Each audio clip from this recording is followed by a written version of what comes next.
Now the famine was still severe in the land.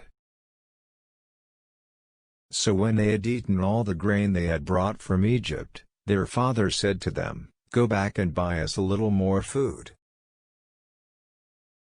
But Judah said to him, "The man warned us solemnly, 'You will not see my face again unless your brother is with you.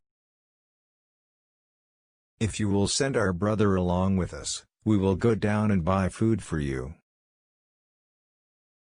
But if you will not send him, we will not go down, because the man said to us, "You will not see my face again unless your brother is with you."'"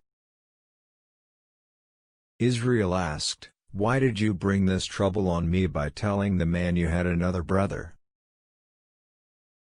They replied, "The man questioned us closely about ourselves and our family. 'Is your father still living?' He asked us, 'Do you have another brother?' We simply answered his questions. How are we to know he would say, 'Bring your brother down here'?" Then Judah said to Israel his father, "Send the boy along with me and we will go at once, so that we and you and our children may live and not die. I myself will guarantee his safety, you can hold me personally responsible for him. If I do not bring him back to you and set him here before you, I will bear the blame before you all my life. As it is, if we had not delayed, we could have gone and returned twice." Then their father Israel said to them, "If it must be, then do this. Put some of the best products of the land in your bags and take them down to the man as a gift, a little balm and a little honey, some spices and myrrh, some pistachio nuts and almonds. Take double the amount of silver with you, for you must return the silver that was put back into the mouths of your sacks. Perhaps it was a mistake. Take your brother also and go back to the man at once.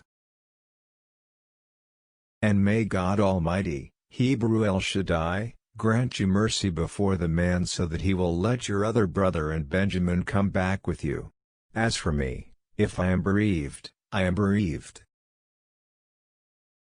So the men took the gifts and double the amount of silver, and Benjamin also. They hurried down to Egypt and presented themselves to Joseph.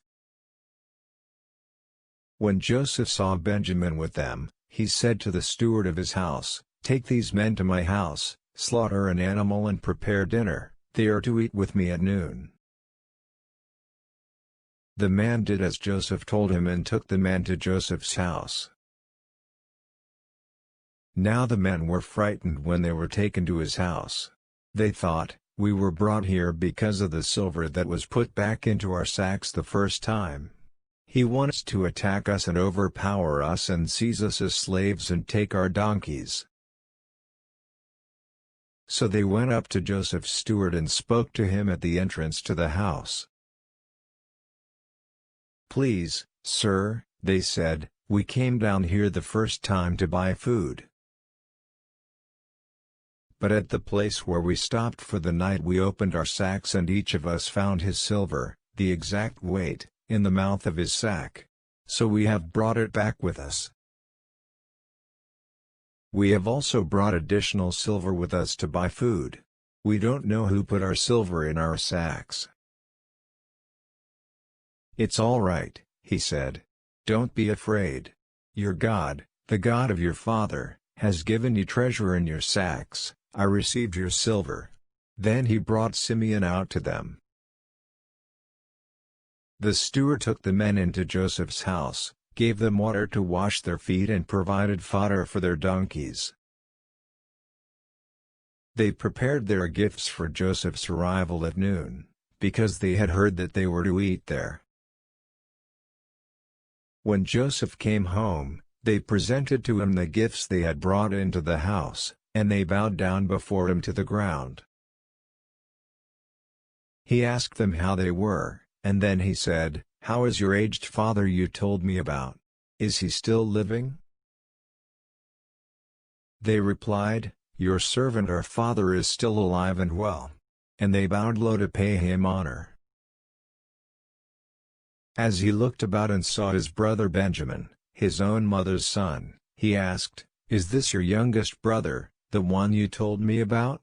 And he said, "God be gracious to you, my son." Deeply moved at the sight of his brother, Joseph hurried out and looked for a place to weep. He went into his private room and wept there. After he had washed his face, he came out and, controlling himself, said, "Serve the food." They served him by himself, the brothers by themselves, and the Egyptians who ate with him by themselves, because Egyptians could not eat with Hebrews, for that is detestable to Egyptians. The men had been seated before him in the order of their ages, from the firstborn to the youngest, and they looked at each other in astonishment. When portions were served to them from Joseph's table, Benjamin's portion was 5 times as much as anyone else's. So they feasted and drank freely with him.